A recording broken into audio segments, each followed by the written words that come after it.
Alhamdulillah nahmaduhu wa nasta'inuhu wa nastaghfiruh wa na'udzu billahi min syururi anfusina wa min sayyiati a'malina may yahdihillahu fala mudhillalah wa may yudlil fala hadiyalah. Asyhadu an la ilaha illallah wahdahu la syarikalah wa asyhadu anna sayyidina Muhammadan abduhu wa rasuluh. Rabbi shrah li sadri wa yassir li amri wahlul 'uqdatam min lisani yafqahu qawli. Subhanallah walhamdulillah wa la ilaha illallah wallahu akbar wa la hawla wa la quwata illa billahil aliyyil azim. Al-aziz al-alim adada kulli harfin kutiba wa yaktabu 'abdan abidin wa dahra dahidin. Allahumma 'allimna ma jahiltu wa zakkirna ma nasitu fa fa'alna Sulaima wa kunna tal hukma wa ilma wa syakna ma'al buda wa sabbihin mutayrun fa'ilin. Ya Hayyu Ya Qayyum Ya Rabbal Musa wa Harun wa Rabbal Ibrahim wa Rabbal Muhammadin sallallahu alaihi wasallam. Allahumma rzuqna fahma wal ilma wal hikmata wal aqla wal hifza bi rahmatika ya rahimin, amma ba'd. Alhamdulillah, bersyukur kita kepada Allah Subhanahu wa taala dengan mengucapkan alhamdulillah rabbil alamin. Salawat dan salam ke atas baginda dan ucapan Allahumma salli ala sayyidina Muhammad wa ala ahli sayyidina Muhammad. Moga-moga kita semua dimuliakan oleh Allah Subhanahu wa taala, amin ya rabbil alamin. Alhamdulillah, insyaallah pada pagi ini kita akan sambung kembali pengajian yang lepas, yang mana kita akan sambung kepada surah yang seterusnya, iaitu surah Asy-Syamsi. Betul tengok pada muka surat 1395 atau 1396 lah.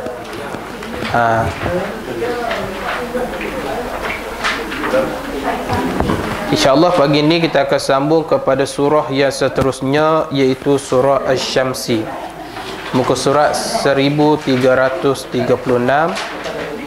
yang mana surah yang ke-91.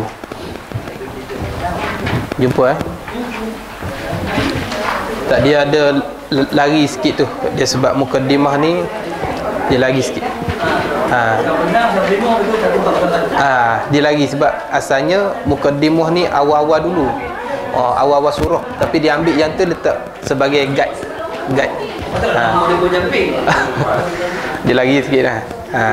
Mukaddimah tu je lagi, yang ni je lagi. 1396. Jumpa Datin tak ada kitab. Datin tak ada kitab. Tak ada. Oh, kitab Ustaz lebih pun tak ada. Kalau Datin nak boleh, Datin ambil kitab Ustaz ni. Ya, boleh. Boleh.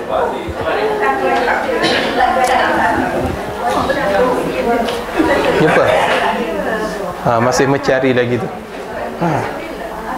Dia ada tulis ni, atas ni 1396 ni. Surah Asy-Syamsi. Ada tak habis lagi? Oh. Ya. Maksudnya masih lagi surah Al-Lail. Okey, tak apa. Ayat ke berapa? Kita belum habis. 19.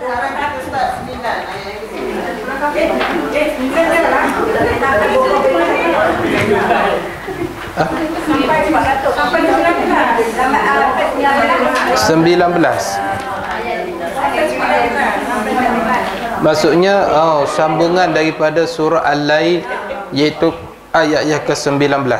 Tak apa, tengok dalam surah Al-Lail ayat 19. Itu muka surat 1401. Okey, kita sambung sikit surah yang sebelum ini. Dah? Oh, tak habis lagi Okey. Tak apa. Baik, kita sambung lagi pengajian lepas, iaitu di dalam surah Al-Laili, pada muka surat 1401, yang mana kita sambung pada ayat yang ke-19. Dan InsyaAllah kita baca sikit. A'udzu billahi minasyaitonir rajim.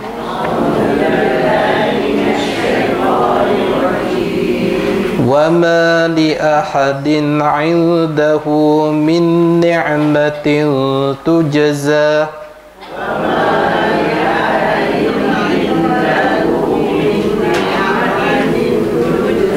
illa batigha'a wajhi rabbihil a'la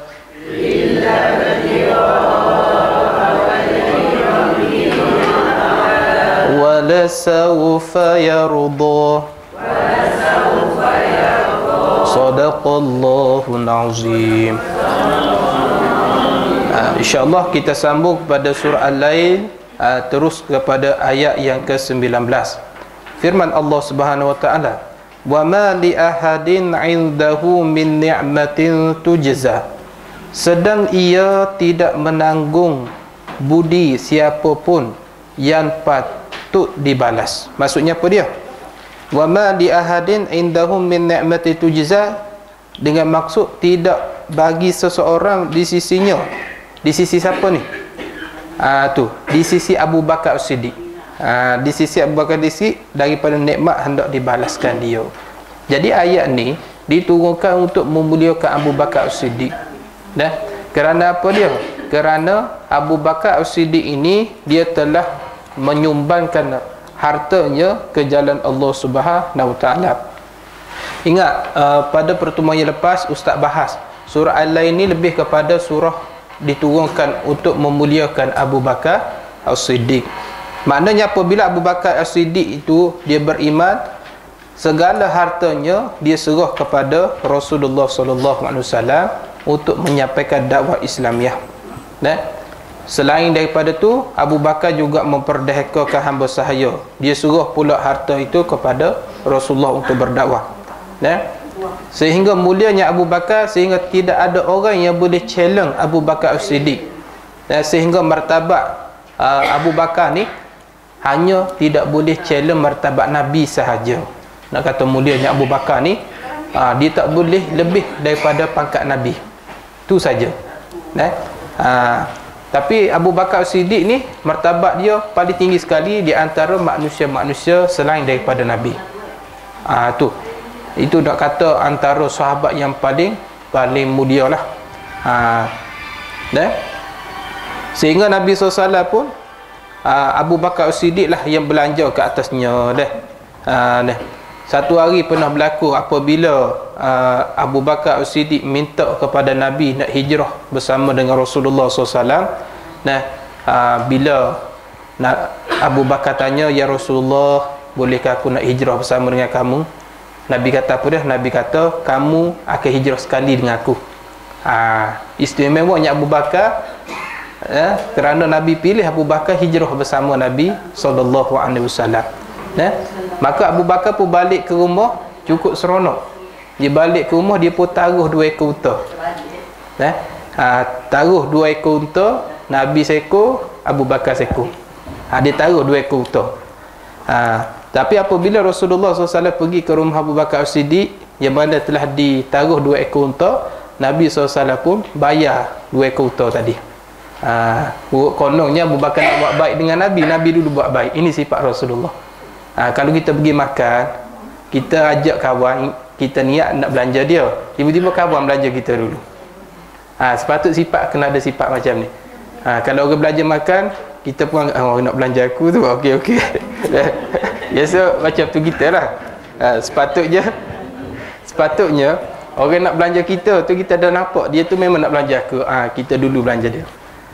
Macam saya suka tengok orang macam ni lah. Dia datang, dia buat baik dengan kita nampak dah dia ni memang nak belanja aku ni. Kita awal-awal lagi balas baik dia. Di sini patut kita balas macam tu kebaikan orang. Yang tak bagusnya asyik kita je belanja dah. Tak faham bahasa, tak faham betul. Tak faham. 2-3 kali keluar bersama pun saya yang belanja. 3 kali keluar pun saya lah belanja. Orang tu je sama-sama belanja dah. Maksudnya Nabi SAW ni satu sifat yang cukup baik. Nabi ni dia orang putih common sense apa benda? Common sense. Common sense. Apa yang tepat lah? Common sense. Melayu koman. Maksudnya sifat tu kena ada dalam diri setiap orang Islam. Sekarang ni kita kemiskinan sifat orang panggil saling memahami. Orang putih itulah sebut tu lah.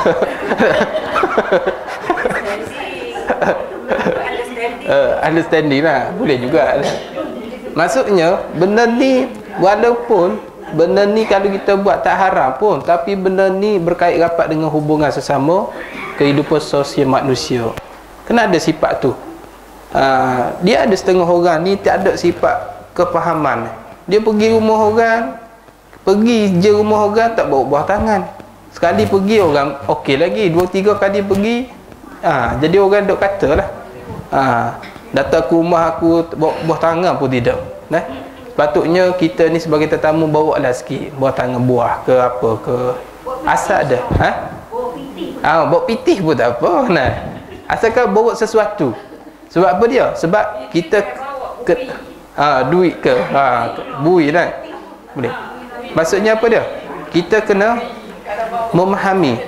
Kalau kita pergi ke rumah orang yang susah, contoh kita tahu waris kita atau pekawan kita ni orang susah, kita bawa sesuatu nak balas balik jasa dia. Dia tolong masak kat kita, dia sediakan makanan. Dia orang nak makan pun dipanggil makan, kena kat lah. Untuk anak-anak isteri dia, tiba-tiba kita datang, dia terpaksa belanjakan duit lebih bulan tu, sehingga anak isteri makan pun tak cukup. Dia sanggup belanja untuk kita sebagai tetamu. Maka kita kena ada sifat saling memahami dah. Bila kita nak balik, kita salam, letaklah duit sikit. Tak boleh hok merah, hok 50 tu tak apa dah. Macam tu. Baru segar sikit tu rumah. Betul tak? Ni. Dia macam tu lah, sifat ni kena ada. Macam juga kita duduk rumah bujang, budak-budak bujang kan. Asyik kawan tu je beli barang dapur apa semua dah. Kena saling memahami. Yang tu beli bawang, yang tu beli kicap, yang tu beli beras. Saling memahami, kena patut begitu. Dan ini juga kena diterapkan kepada anak-anak kita nanti. Sebab apa dia? Kalau tidak ada sifat saling memahami ini, orang akan benci dengan kita. Jelas tu, orang akan benci. Mudah kita faham, orang yang tidak ada sifat memahami, kebiasaan dia berkawan rapat dengan sifat kedekut. Kedekut, bakhil, dia berkawan rapat dengan sifat bakhil. Pasal apa dia? Dia tidak ada sifat memahami, kerana dia rasa, kalau aku beri ni, nanti habis duit aku. Kalau aku beli sesuatu nak bagi orang, nanti dia fikir macam tu. Dia tak faham mengenai konsep sedekah. Kita kena ada faham konsep sedekah, barulah Allah tak memberi rezeki. Allah tak jadi bankrupt lah kalau kita duduk sedekah. Mana ada orang yang suka sedekah jadi bankrupt? Mana ada. Yang bankrupt ni orang yang kedekut, tuan-tuan. Ni Allah Rabbina. Jadi bila Abu Bakar tanya Rasulullah, boleh tak aku nak berhijrah bersama dengan kamu? Nabi kata, ya boleh Abu Bakar, kamu akan hijrah bersama dengan aku. Abu Bakar balik ke rumah, simpan 2 ekor unta. Dia nak beli 2 ekor unta. Bila Nabi pergi ke rumah dia, Nabi pun bayar 2 ekor unta tu. Terkejut Abu Bakar As-Siddiq. Maka Nabi pun pergi. Maka moleklah Nabi kata, dah sedia 2 ekor unta, aku seekor, kamu seekor dah. Rasulullah pun terus bayar. Tiba-tiba menangis Abu Bakar As-Siddiq. Menangis Abu Bakar dah. Dia tolong sediakan 2 ekor unta. Lepas tu Nabi pun datang, Nabi terus bayar. Menangis Abu Bakar.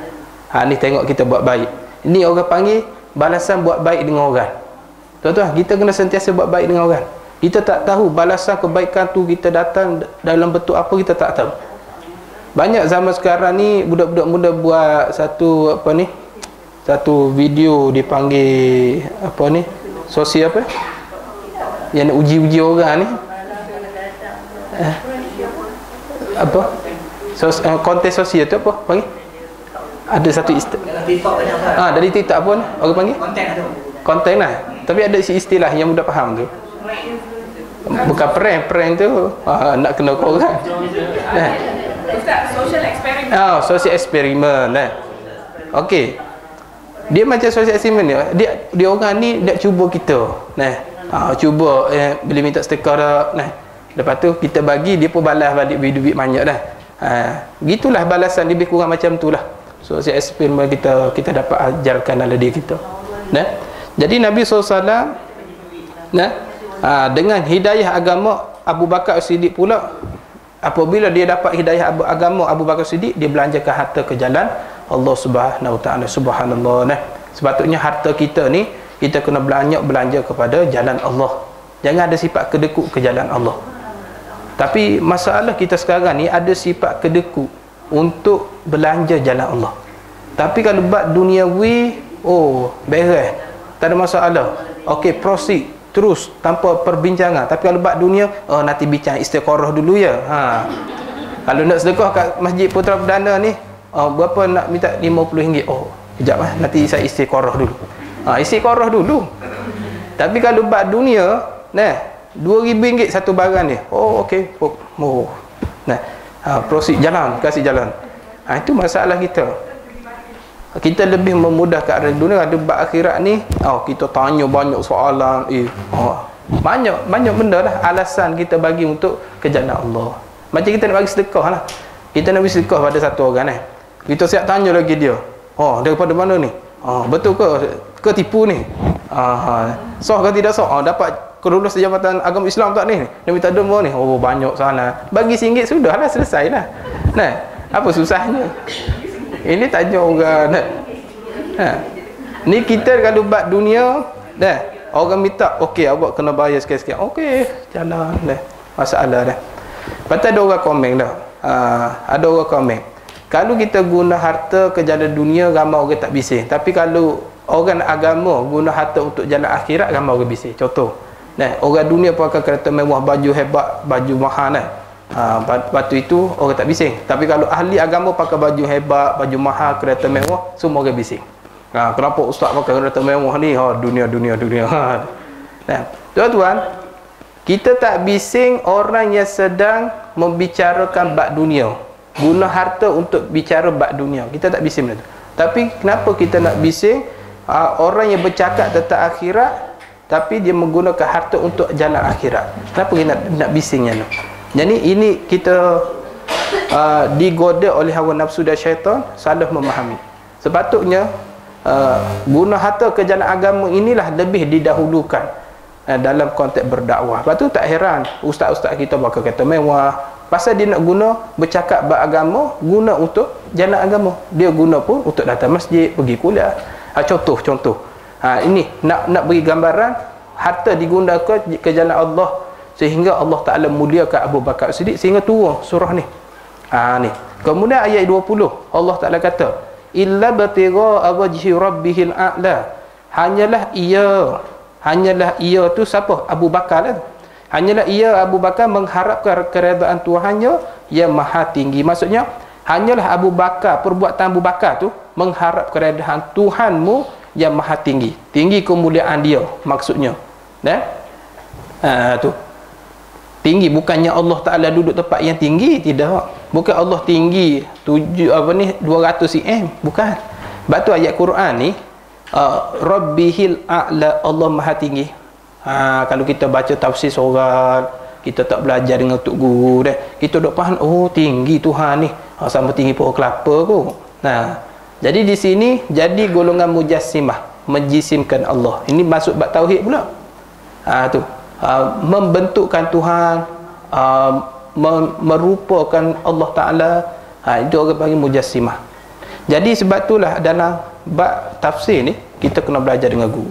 Apa tafsir sebenar? Maha tinggi, tinggi kemuliaan dia, bukannya tinggi zat dia. Tinggi sama tinggi pokok kayu, sama tinggi lebih sikit daripada bangunan KCC contohnya, bukan. Sebab itulah ayat Quran ni dipanggil ayat yang mutasyabbihat. Ayat mutasyabihat ni ayat kesambaran yang menunjukkan Allah serupa dengan makhluk. Kalau kita kata Allah tinggi, makhluk pun ada yang tinggi, ada yang rendah. Itu sifat makhluk tinggi rendah ni. Adapun Allah maha tinggi di sini bukannya tinggi daripada sudut cm dan sebagainya. Dia faham dah? Iaitu kena kemahlah dalam bab tauhid ni, kena kemah.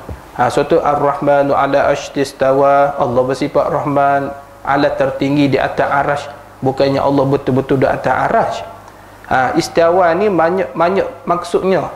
Istawa ni maksudnya ada setengah bahasa umumnya duduk, julus, julus. Tapi istawa di sini ialah al-malik, menguasai arasy. Maksudnya begitu. Jadi ayat mutasyabihat ni kena hati-hati. Sebab tu saya agak bimbang bila kita tak belajar tafsir, tak belajar bahasa Arab, Kita buka Quran baca seorang-seorang. Biasanya orang dah berumur kan, dia duduk kat rumah seorang, dia buka buku apa ni Al-Quran terjemah tu, dia baca kat tepi tu. Yang tepi tu bukan terjemah, hanya balik bahasa. Bukan ini. Yang kat tepi tu hanya balik bahasa, bukan tafsir. Tu bukan tafsir. Tafsir ni yang ni pun, yang ni terjemah saja ni. Ni pun terjemah, bukan tafsir. Kalau nak bawa tafsir ni, dia ada satu kitab. Ini antara contohnya kitab tafsir Nurul Ihsan. Ni tafsir. Boleh baca tak? Ni tafsir. Okey, bila dia sebut ayat Quran, ni saya salah satu saya bawa lah. Dia ayat Quran, lepas tu dia pun tafsir satu ayat ni. Okey, dia pun beri masuk, dia pun tafsir kat bawah apa masuk. Dan dia cerita apa asbabun nuzul. Ni kitab ni. Boleh faham dah? Sebab tu lah kadang-kadang orang selalu faham, saya beli ni tafsir Quran, padahal terjemah balik bahasa. Maka balik bahasa itulah yang membimbangkan kita. Bila Rabbihil A'la, Allah Maha Tinggi, kita Allah tinggi ni di atas langit tu. Yang tu bahaya. Adapun golongan Wahabiyah, mereka mengamalkan zahir ayat Quran. Mereka tidak mau takwil, mereka tidak mau taswib dalam bab ayat mutasyabihat. Taswib ini maksudnya serah makna kepada Allah. Wahabi, mereka ni jadi bahayanya pasal mereka kata salaf. Mereka golongan salaf. Salaf ni menggunakan kaedah taswib. Taswib ni serah makna kepada Allah. Maksudnya bila ayat mutasyabihat, Allah duduk di atas arah kan. Contoh. Maksud mereka faham golongan salaf, serah makna kepada Allah. Duduk serah makna kepada Allah, tetapi tidak menyerupakan Allah dengan makhluk. Di situ syarat dia. Itu akidah salaf. Tapi Wahabi hari ini mengaku dia akidah salaf. Memang dia kata serah makna kepada Allah, tetapi mereka tidak mengatakan Allah Ta'ala itu tidak sama dengan makhluk. Dia tak kata macam tu, tapi dia kata Allah Ta'ala duduk di atas arah. Maksudnya dia tanggung di situ saja, menunjukkan sama dengan makhluk. Maksudnya Allah itu bertempat. Tu. Adapun ulama salaf yang dulu, ulama salaf ni siapa dia? Kita kena faham. Ialah kena kepada selepas Nabi, sahabat Nabi, tabi'i, tabi'in tabi'i, dan 4 mazhab kita. Imam Hanafi, Imam Maliki, Imam Syafi'i, Imam Ahmad bin Hanbal, semua tergolong ulama salaf. Dia menggunakan kaedah yang mutasyabihat ni, taswif serah makna kepada Tuhan, tetapi tidak menyerupakan Allah dengan makhluk. Mari pula ulama terkemudian dia panggil khalaf. Khalaf ni ulama terkemudian lepas daripada salaf. Mereka menggunakan kaedah ayat mutasyabihat, iaitu takwil. Takwil ni paling makna. Makna pertama dibalik kepada makna kedua. Kalau makna tu yang pertama menunjuk Allah ni nak sama dengan makhluk, contoh Allah Ta'ala di atas arah, maka dia paling. Makna kedua dengan masuk makna ni tak menunjuk Tuhan sama dengan makhluk. Boleh faham dah? Contoh kaki tangan. Kaki tangan pada asalnya kaki tangan anggota lah, tapi ditakwilkan kepada kaki tangan kerajaan. Kerajaan ada kaki tangan ke? Nak bagi mat tu berjalan. Tu maksudnya kaki tangan kerajaan dengan maksud apa dia? Penjawab awam, bukannya kaki tangan tu. Itu maksudnya takwil. Maka kena faham betul-betul ayat mutasyabihat ni. Maka kena belajar dengan guru lah. Jadi ibu-ibu rahmati Allah yang belajar pada hari ni, tuan-tuan takkan rugi sampai bila-bila. Tuan-tuan belajar, tuan-tuan balik ni melangkah kaki ke rumah, bukan balik kosong. Lagi-lagi tuan-tuan orang panggil dia talaki. Talaki ni cara ni paling baik. Ini sunnah Rasulullah. Ini cara paling baik. Cuma saya zaman mengaji dulu talaki duduk bawah lah. Tapi tuan-tuan takut sakit lutut pula, duduk atas kursi dah. Bagi emas kan. Duduk atas kursi. Tak apa. Dia mana? Kita dulu tuan-tuan tak ada kemudahan tuan-tuan. Kita dulu memang duduk bersila kat bawah, kitab pun pegang macam ni je, peng satu. Duduk tulis macam ni. Boleh guru mengajar kat depan. Kita mengajar kat pondok dulu macam tu lah. Kadang-kadang pondok tok guru tu kecil tuan-tuan. Kecil saja pondok tu. Pondok tu kecil, lepas tu penuh dalam pondok tu, terpaksa duduk bawah tangga. Bawah tangga main nyamuk. Tulis nyamuk ayam. Nasib baik tak ambil makan. Ambil tampak je lah. Susahnya dah suasana, tapi Allah Ta'ala beri ilmu. Tuan-tuan kena bersusah dulu belajar ni. Susah nak faham, susah nak datang kuliah. Mana ada nak beri kejayaan ni, dia kena mari susah dulu. Ibarat kita gali telaga lah. Mari gali telaga, kita gali telaga kan. Dah gali telaga pertama, tengok-tengok ada batu. Terpaksa gali telaga kedua. Gali pula, jumpa air, tapi air tu payau, air tu berselup, tak boleh pakai. Terpaksa gali tiga. Bila kita gali telaga ketiga, baru dapat punca air daripada bumi, air yang bersih. Bila dapat air bersih, dia beri kemudahan kepada diri kita dalam kehidupan. Begitulah ilmu. Ilmu ni kita kena gali, kena usaha dia, kena belajar. Satu, susah nak datang kuliah. Anak cucu duk gantung kat kaki. Mak, nenek jangan pergi kuliah, nenek. Nah, duduk kat rumah nenek nak temah dia lagi dah. Susah tu. Nah, yang lepas tu bila datang kuliah, guru pula mengajar, tak faham pula tu. Oh, dua kali susah. Oh, duk fikir, duk perah kepala, nak faham apa ni ustaz nak beritahu ni. Bila tuan-tuan dapat halangi dua perkara ni, insya-Allah tuan-tuan dapat ilmu, tuan-tuan boleh bawa sampai ke mati. Dah? Insya-Allah, amin. Baik, insya-Allah ustaz doa selalu nah. Jadi maksudnya illa batigha wajhi rabbihil a'la, maksudnya hanya ia perbuatan Abu Bakar tu menghadap keredaan Tuhan yang Maha Tinggi. Maksudnya sebab itulah kadang-kadang kita nak guna harta kita biar kita redha. Kita guna ni bukan kerana nak balasan. Kita sedekah bukan kerana balasan, tapi kerana Allah Subhanahu Wa Taala. Ini pakat ikhlas yang paling tinggi. Ikhlas ni banyak peringkat tuan-tuan. Dia ada ikhlas yang biasa dan dia ada ikhlas yang paling tinggi. Okey, ikhlas yang biasa macam mana? Contoh, saya semaya ni pasal saya takut api neraka. Tu. Ikhlas tak semaya tu? Ikhlas. Ikhlas peringkat rendah. Saya semaya kerana nak syurga. Saya sedekah kerana nak dapat pahala. Saya buat yang malas sebab saya takut azab kubur. Itu dipanggil ikhlas peringkat biasa. Adapun ikhlas peringkat tinggi apa dia? Aku buat semata-mata lillahi ta'ala. Ikutlah nak syurga. Kau nak beri pahala, aku tak kira benda tu. Janji aku buat kerana Allah. Ni ikhlas peringkat tinggi. Jadi dijelas dalam ilmu tasawuf. Mari pula ilmu tasawuf, tak dibab tauhid. Maka maksudnya tuan-tuan kena belajar banyak benda dalam hidup ni. Kena sibukkan diri kita dengan menuntut ilmu. Tak apalah zaman kita dah lara, tapi tuan-tuan kena bersyukur. Sebab tuan-tuan walaupun dah berumur, Allah pilih juga untuk duduk dalam majlis ilmu. Berapa ramai mereka berumur sampai habis umur macam tu. Macam tu saja. Dengan keadaan jahil, dengan keadaan tak tahu apa, dengan keadaan tidak tahu memperbaiki ibadat, dalam keadaan tidak perbetulkan semayang. Tapi tuan-tuan, Alhamdulillah, subhanallah, Allah pilih. Sebelum kita tutup mata, Allah pilih dulu, mari dulu mengaji. Duduk dulu bersama dengan orang soleh. Duduk dengan kawan-kawan yang baik. Duduk mengaji, elok, perbaiki ibadah sama-sama. Tuan-tuan insya-Allah mati husnul khatimah. Insya-Allah, amin. Sebab tu saya kadang-kadang saya cemburu tuan-tuan. Ikhlas. Saya cemburu orang yang berumur, dia dapat mendekatkan diri kepada Allah. Datang majlis ilmu. Pasal apa dia? Saya yang muda belum tentu Allah takdir yang tua nanti duduk macam tu kan. Belum tentu lagi. Mana tahu lepas ni saya mungkin famous jadi artis ke lara ke. tak tahu benda tu. Kita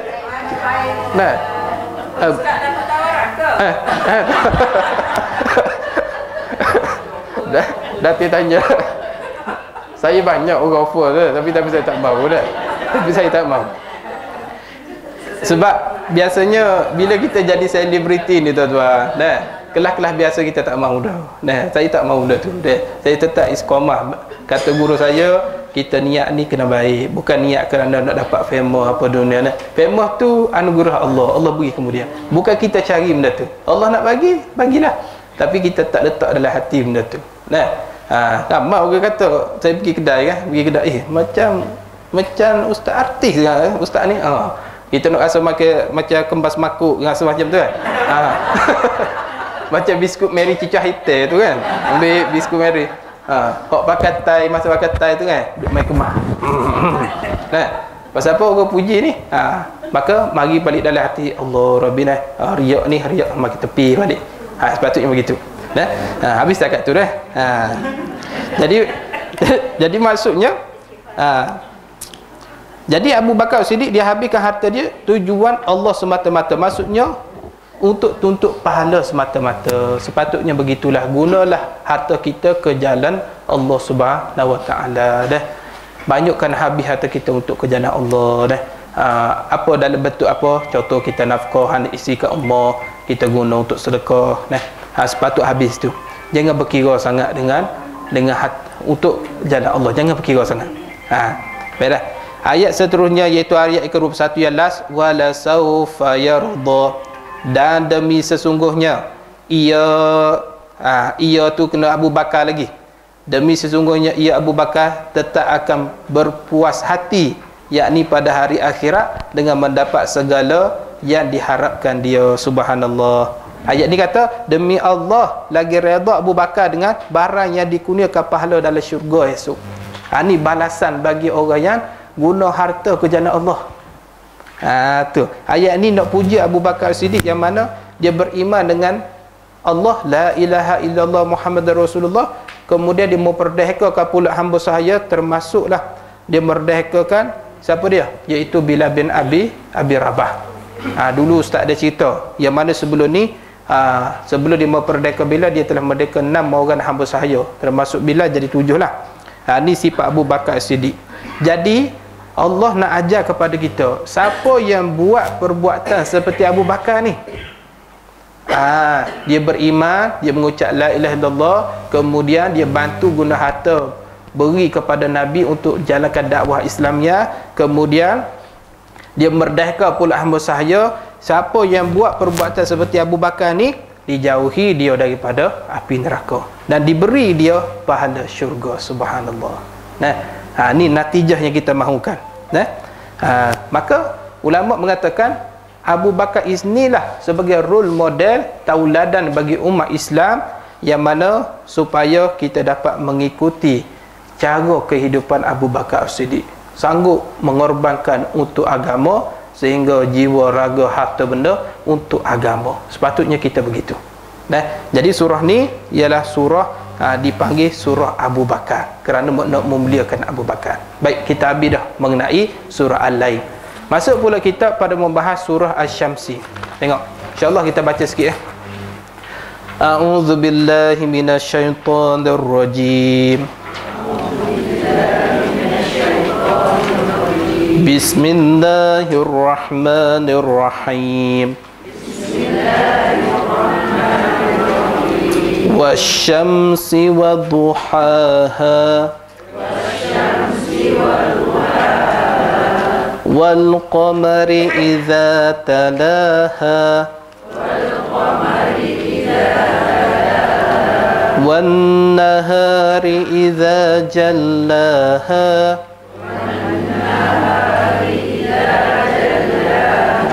wal laili idza yaghshaha,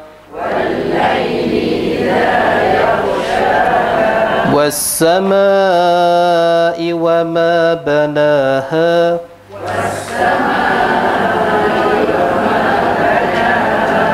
والأرض وما طحاها ونفس وما سواها فألهمها فجورها وتقواها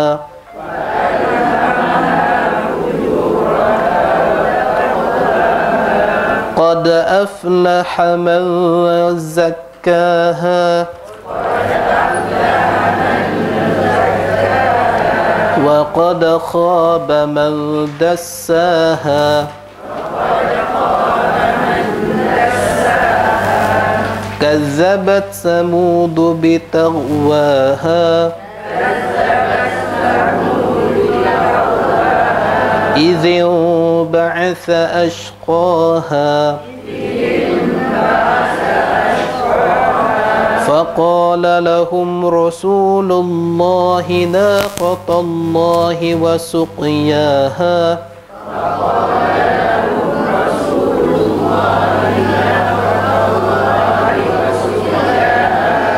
فكذبوه فعقروها فدمدم عليهم ربهم بذنبهم فسواها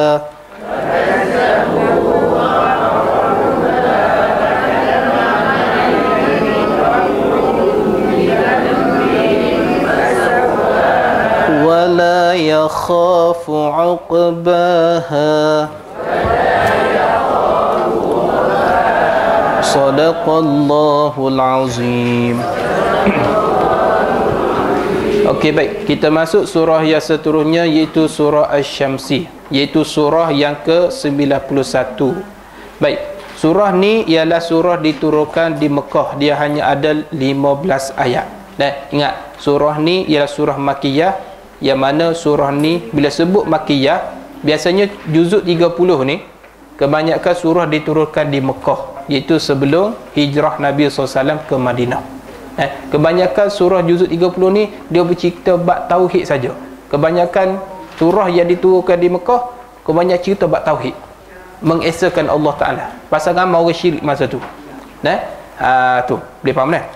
Nak membicarakan bab akidah, nak menanamkan akidah di dalam orang-orang Arab Quraisy musyrikin ketika tu. Sebab apa dia? Sebab orang musyrikin Arab ketika itu dia banyak menyembah selain daripada Allah Subhanahu Wa Taala. Tu. Jadi sebab itulah tuan mata Allah Subhanahu Wa Taala. Jadi baka orang Arab ni, orang Quraisy Arab ni antara baka yang paling lebih sekali daripada baka ni masuk keturunan. Sini panggil apa keturunan saya orang Pantai Timur panggil baka. Awak sini baka. Saya orang baka dia kata. Awak bakar mana ni? Bakar lah. Orang Kelantan ni dia hazah huruf belakang tu. Dia buang huruf belakang. Ini bakar. Bakar. Kalau orang Kelantan kalau orang sini panggil makan, orang Kelantan makan, dia buat huruf N ni. Hak belakang sekali semua dia buang. Makan, jalan. Dan ke mana? Mana dia? Dia suka ringkas.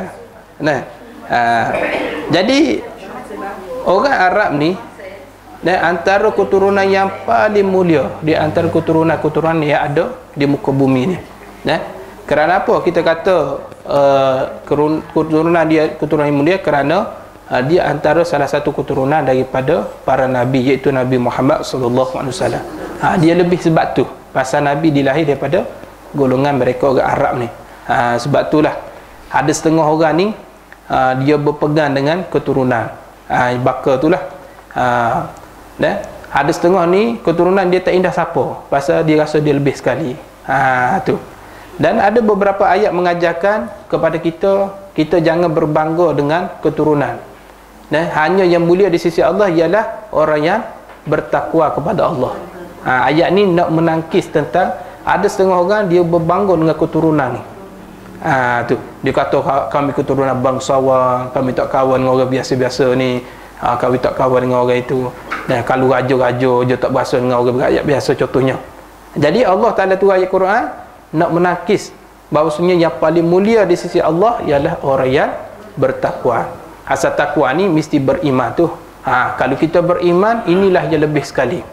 Allah Taala kata ya ayyuhan nas inna khalaqnakum min zakari wal unsa. Hei semua manusia, sungguh kami jadikan kamu daripada satu pasangan sahaja, iaitu laki-laki, seorang laki dan seorang perempuan. Zakari wal unsa, zakari kena laki-laki kena pada Nabi Adam, wal unsa kena kepada Siti Hawa.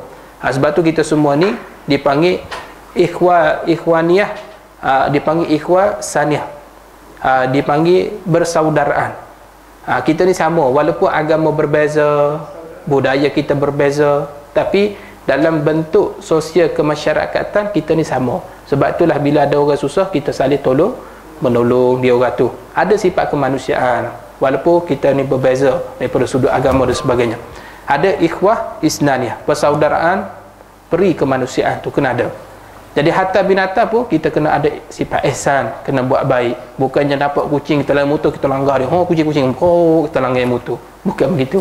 Kalau nampak kucing kita pun elok, jangan langgar kucing tu. Ada sifat ihsannya. Wa ja'alna su'uban wa qabailah. Kemudian kami jadikan asas satu manusia laki perempuan tu menjadikan cabang pula. terbiak daripada lelaki dengan perempuan ni. Hikmahnya li ta'arrafu, saling kenal mengenali. Allah Ta'ala buat manusia bertebaran ni, bila manusia ada atas dunia, kulit macam-macam, budaya macam, agama macam-macam, tujuan utama li ta'arrafu, saling kenal mengenali. Maka di sini Allah Ta'ala larang kita bersifat resis, ataupun bersifat asabiah, tak boleh. Sifat resis tak boleh, sifat asabiah tak boleh. Resis dalam bab keturunan dan sebagainya tak boleh lah. Allah Ta'ala kata inna akramakum indallahi atqakum. Bila turun ayat ni, bahawasanya yang paling mulia di sisi Allah iaitu orang yang bertakwa. Itu orang bertakwa. Tu asas takwa ialah iman. Jadi ayat ni nak diturunkan nak menolak yang mana orang Quraisy dia berbangga dengan keturunan dia. Nak menolak pandangan tu. Kemudian dalam ayat ni Allah Ta'ala mengatakan di hujung pada ayat yang ke-9, qad aflaha man zakkaha, dan sesungguhnya beruntunglah, kemenanganlah bagi orang yang menyucikan diri. Ini natijah dalam surah ni. Orang yang paling beruntung ialah orang yang menyucikan diri, iaitu menyucikan diri daripada dosa-dosa dia. Ni natijah dia. Baik, kita masuk sikit ayat. Bismillahirrahmanirrahim, dengan nama Allah yang Maha Pemurah lagi Maha Penyayang. Jadi kita tak bahas, biasa kita dah bahas. Ayat pertama, wasyamsi waduhaha, demi matahari. Allah bersumpah dengan matahari. Demi matahari dan cahayanya matahari yang terang benderang. Tu. Waw di sini, waw ni, perkataan waw ni dipanggil waw qasam. Waw qasam ni maksud waw, Allah guna perkataan waw ini waw untuk bersumpah. Kalau kita nak bersumpah, kita kena sebut apa depan? Wallahi wabillahi watallahi. 3 perkataan ni saja boleh. Waw, ba, ta. Ada pun selain daripada tu tak jadi sumpah. Aku bersumpah demi pokok kayu. Tak jadi dah. Jadi tak jadi, tak panggil sumpah. Sumpah ni wallahi watallahi wabillahi. Jadi waw ni dipanggil waw qasam. Ini bahasa Arab. Tulis situ waw qasam. Baik, demi matahari dan cerahnya siang matahari, tu kata Allah. Matahari di sini dalam ayat Quran dipanggil muqsambih. Muqsambih ni Allah buat bersumpah dengan Allah boleh buat bersumpah dengan apa sahaja benda yang dia cipta. Allah bersumpah dengan hujan boleh, Allah bersumpah dengan pokok kayu boleh, ikutlah pasal Allah buat benda tu. Cuma kita tidak boleh bersumpah dengan benda yang Allah buat. Kita hanya diboleh bersumpah dengan tuan benda yang dicipta itu, hanya bersumpah dengan nama Allah. Selain nama Allah tak boleh. Kalau Allah nak bersumpah dengan matahari, bulan, boleh, bagi asal Allah buat semua ni. Boleh faham dah? Itu kaedah. Baik. Demi matahari dan cerahnya siang matahari. Ada setengah tafsir kata demi siang harinya. Maknanya benda ni bersangkut paut dengan matahari. Kerana matahari lah jadi waktu duha. Wa syamsi wa duhaha. Demi matahari lah kerana terbitnya waktu duha. Ada ulama mengatakan sunat kita baca dalam solat duha surah wa syamsi wa duhaha. Rakaat pertama sunat kita baca surah ad-duha. Yang kedua, rakaat kedua surah asy-syamsi.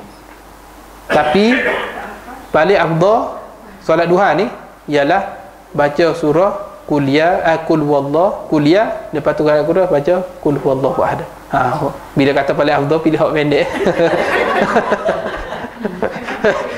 Betul tak? Pilih hak pendek. Tapi betul, dalam kitab kata yang tu lebih afdal daripada surah tadi. Dan solat duha ni kata ulama afdal kita solat di masjid. Adapun solat sunat lain afdal solat kat rumah. Biasa ke solat duha ni orang tak ramai sangat kat masjid. Tu. Tapi kalau solat sunat rawatib ba'diyah qabliyah, sunat kita solat kat rumah. Tapi macam kita ni solat kat rumah tak solat langsung dah. Maka kita solatlah kat masjid. Itu kata ulama. Boleh faham dah? Okey, boleh? Isra' berlaku khilaf yang tu. Yang tu Isra' dengan duha ni berlaku khilaf. Ada seorang ulama Isra' tu duha dah. Ada seorang kata Isra' lain, duha lain. Tapi mengikut fatwa, tak silap saya lah, wallahu a'lam, tak silap, fatwa majlis wilayah persekutuan ke apa dah. Dan yang mana waktu Isra' ni dah itu dikira masuk waktu duha. Maksudnya berapa minit? 16 minit. Ada setengah ulama haram kita solat time tu. Dipanggil waktu tahrim. Dia mesti kena naik matahari segala baru dibenarkan. Tapi benda tu berlaku khilaf. Okey, masalah Isra' dengan Tuhan nanti Ustaz faham. Yang ni Ustaz cari dulu dalil-dalil yang sesuai, nanti Ustaz bahas yang ni. Bagus soalan ni. Sebab apa? Soalan ni bagus. Banyak berlaku. Dia tiba-tiba dia solat dalam waktu haram. Dia tak pasang dah tu. Nanti Ustaz bahas lebih lanjut yang dia. Dia dah. Yang tu tangguh dulu. Soalan tu Ustaz pegang. Baik. Soalan tu Ustaz pegang. Nanti Ustaz bahas.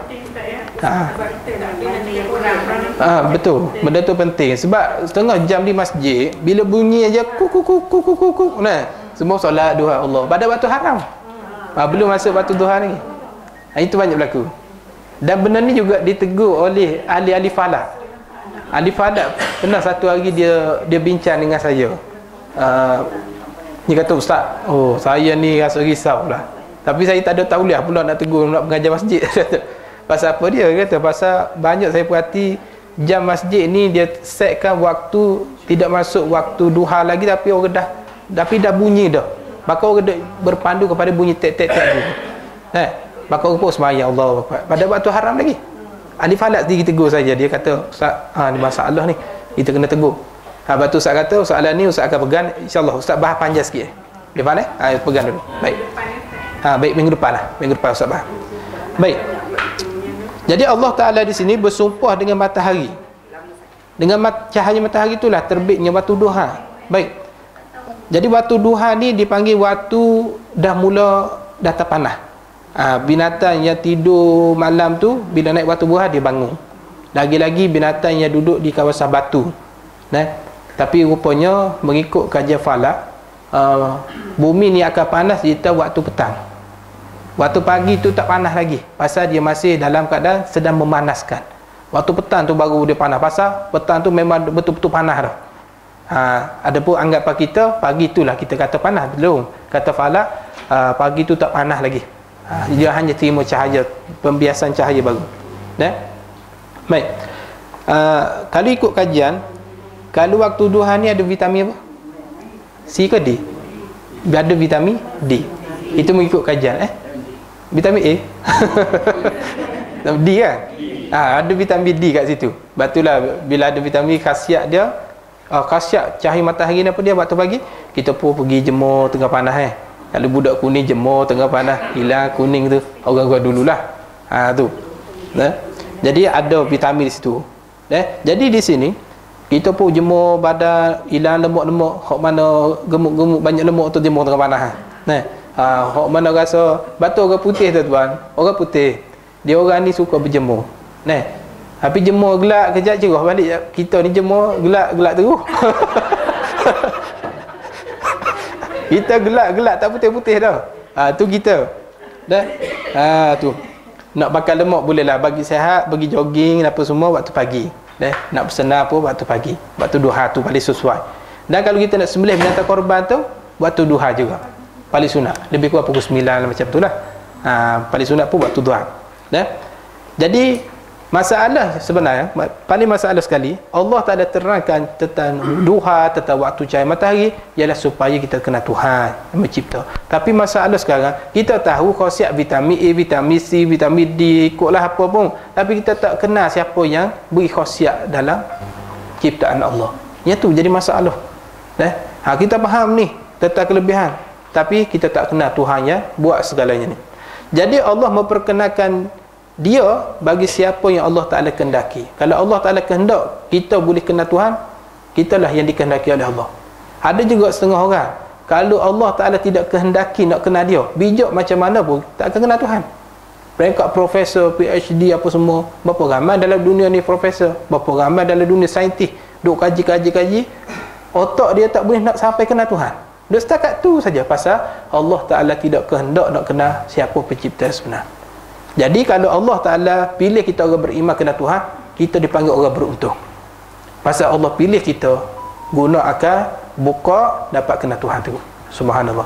Jadi tuan-tuan, sebab tu kita tengok alam ni kejadian, terus kita sebut apa? Subhanallah. Terus kita nampak kuasa Tuhan. Sebab tu kalau nak tengok kuasa Tuhan, tengoklah alam ni. Tengok alam ni, hebatnya kuasa Allah. Tapi di antara siang dengan malam, yang mana lagi hebat tengok kuasa Allah, cipta Allah? Ulama tengok waktu malam. Waktu malam, siang ni hebat dah kuasa Allah, kita tengok di darat. Cuba waktu malam, tengok di langit, bintang, langit, kita nampak dia punya planet. Nah, subhanallah dah. Sebab itulah kita perkataan sekarang healing. Nah, healing siapa pagi. Oh no. Dah, budak-budak sekarang ni duk suruh healing. Healing tu apa dia? Healing nak cari ketenangan. Cuba tuan-tuan, di kawasan kita ni sesuai nak cari ketenangan. Tuan-tuan pergi adik saya berjaya dah. Saya berjaya tu masih lagi pembangunan yang tidak sibuk sangat. Tuan-tuan pergi tu tengok naik ke atas. Langit cerah. Macam kita pokok tinggi dah, baru perdana lama. Saya berjaya tu baru lagi kan. Pergi sana, duduk bawah gelap tu, tengok atas. Tengok duduk diam saja dah. Perhati. Saya pun selalu macam tu, duduk kat kampung, saya tengok atas, subhanallah dah. Duduk atas bangunan, tengok atas. Pasal apa kita tak nampak ciptaan Tuhan? Pasal kita duduk tengok ke bawah saja. Bukan tengok atas nak sombong, bukan. Tengok ciptaan Tuhan ke atas. Dah. Lagi-lagi langit ketika bersih, duduk tepi pantai, langit bersih, tuan-tuan tengok. Healing lah. Healing siapa pagi. Oh no. Ikut tuan-tuan. Penting tu. Bila tuan-tuan tengok benda tu, bila tuan-tuan tengok benda tu, tuan-tuan akan rasa tenang dalam hati. Ni cara healing yang sebenar. Ni bukannya healing pergi minum arak. Bukan healing yang berjudi, berzina dan sebagainya. Itu salah. Salah mencari ketenangan.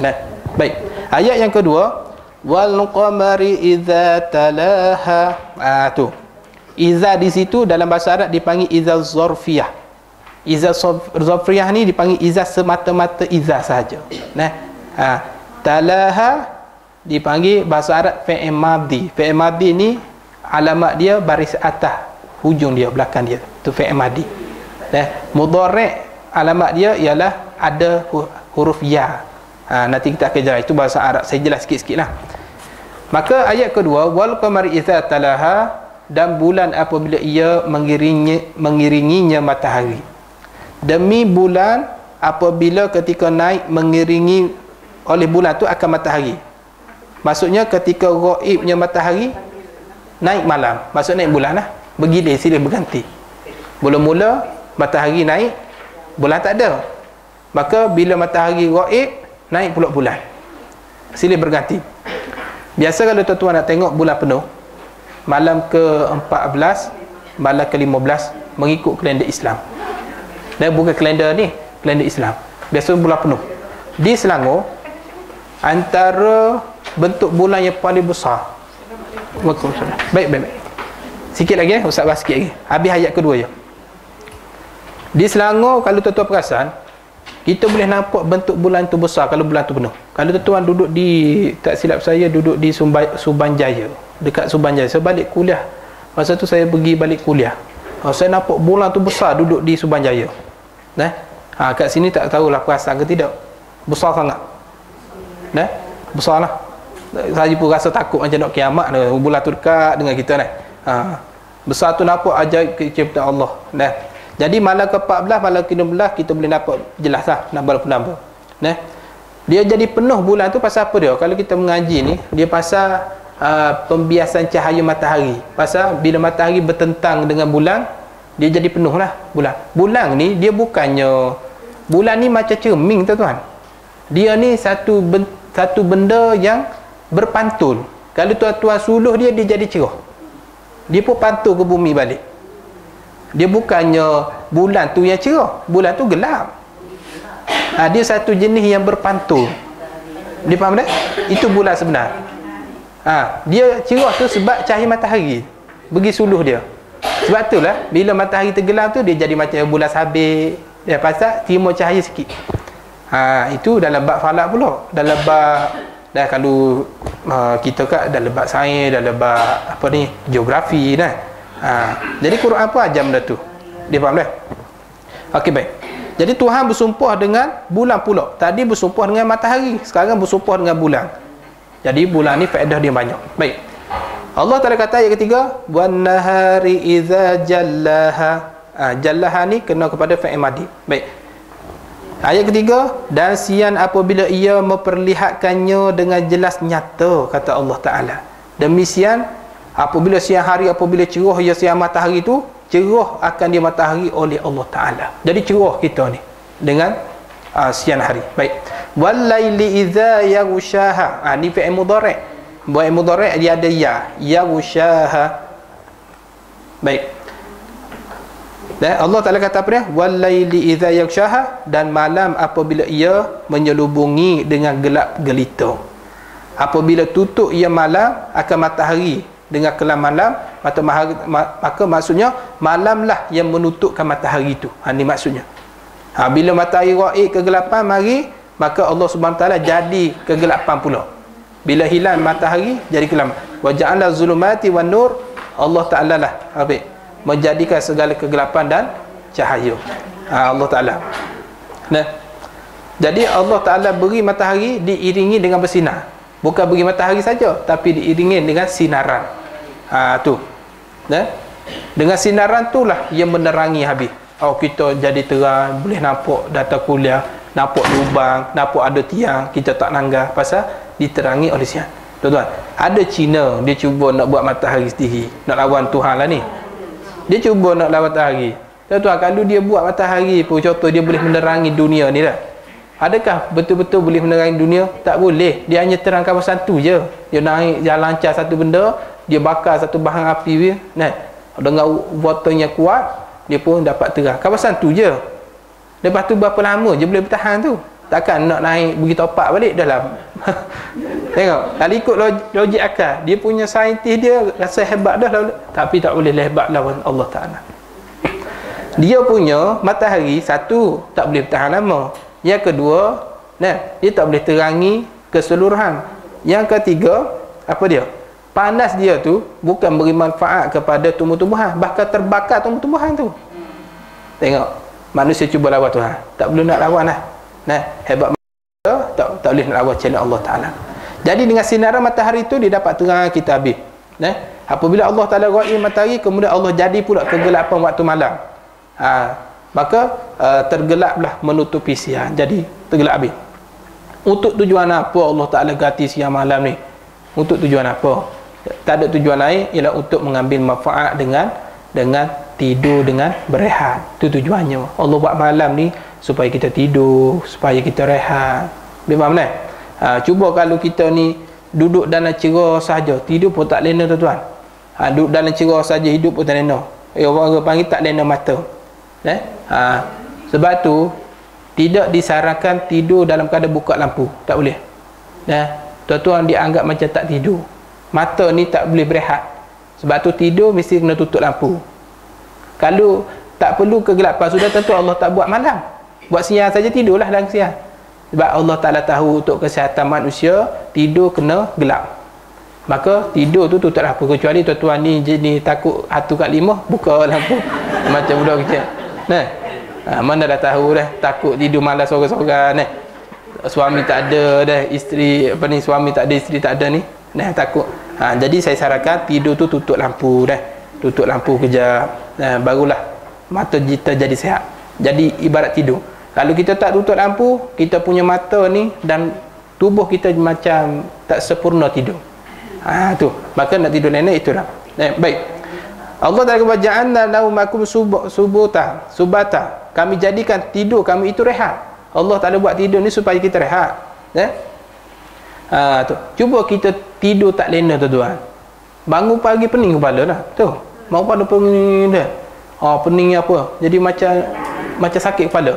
Lepas tu kita akan rasa mengantuk. Sebab apa dia? Sebab tidur tak general. Maka dipanggil orang tak sihat lah ni. Tidur tak general jadi pening apa? Dipanggil orang tak sihat.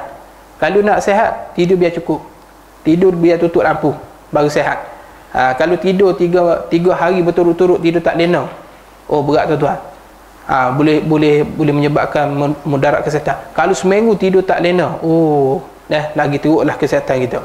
Maka Allah Ta'ala jadikan tidur tu supaya kita rehat. Bangun tidur, maka kita baca pula doa tidur. Baca apa dia? Alhamdulillahillazi ahyana ba'dama tana wa ilaihin nusyur. Bangun tidur. Itu doa bangun tidur. Dah bacalah. Segala puji bagi Allah yang menghidupkan kami setelah mematikan kami. Kerana tidur ni apa dia? Adik-beradik kepada mati. Tidur adik-beradik kepada mati. Dia serupa dengan mati. Al-maut al-khauf al-maut. General ni satu daripada mati. Okey, bila bangun tidur baca doa tadi, alhamdulillahillazi ahyana. Lepas tu ada satu lagi zikir bangun doa tidur. Boleh amal juga, iaitu la ilaha illallah wahdahu la syarikalah lahul mulku wa lahul hamdu yuhyi wa yumiit wa huwa ala kulli syai'in qadir. Ni dua doa tu baca selepas bangun tidur. Paling kurang pun la ilaha illallah, paling kurang. Di mana? Tak kira lah tidur waktu siang ke waktu pagi, asal terjaga pada tidur baca la ilaha illallah. Nak tidur balik pun tak apalah, bangun balik la ilaha illallah. Siang ke malam itu amalan kita. Di mana? Ayat seterusnya was-samaa'i wa ma banaha wallahu ta'ala bisawab. Setakat tu dulu lah. Tak ada pada ayat kelima. InsyaAllah minggu depan kita akan sambung lagi. Ayat kelima tu. Ada soalan ke nak tanya insyaAllah? Ada? Ada? Macam ada lah. Baik, tak ada lah insyaAllah. Tangguh kita di sini pada ayat kelima was-samaa'i wa ma banaha. InsyaAllah minggu depan kita akan sambung lagi. A'udzubillahi minasyaitonirrajim. Bismillahirrahmanirrahim. Alhamdulillahirabbil alamin. Wassalatu wassalamu ala asyrafil anbiya'i wal mursalin sayyidina Muhammadin wa ala sahbihi ajma'in. Allahumma fa'na bima 'allamtana ilman yanfa'una wa zidna bi rahmatika ya arhamar rahimin. Rabbana atina fid dunya hasanah wa fil akhirati hasanah wa qina azabannar. Wa sallallahu ala sayyidina Muhammadin wa ala alihi wasallam. Alhamdulillahirabbil alamin. Assalamualaikum warahmatullahi